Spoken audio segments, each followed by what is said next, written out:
In this video, I'll be teaching you on how to reinvest dividends on your Fidelity application. So first, you need to access your Fidelity app via mobile phone.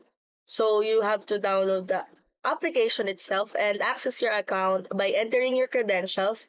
And once you're in, you will automatically go to the home page and you will see the three dots icon which is on the top right corner of your screen. Once you click on that, you will see the dividend reinvestment, and after you click on that, you will see a bunch of options, which is the reinvest in security, deposit to core account, and cancel. So you just have to click on the reinvest in security. Once you click on that, you just have to click on the confirm button. And now you've successfully changed your drip and reinvest your money on Fidelity application. If you found this video helpful, don't forget to smash that like button and subscribe so you never miss a new video.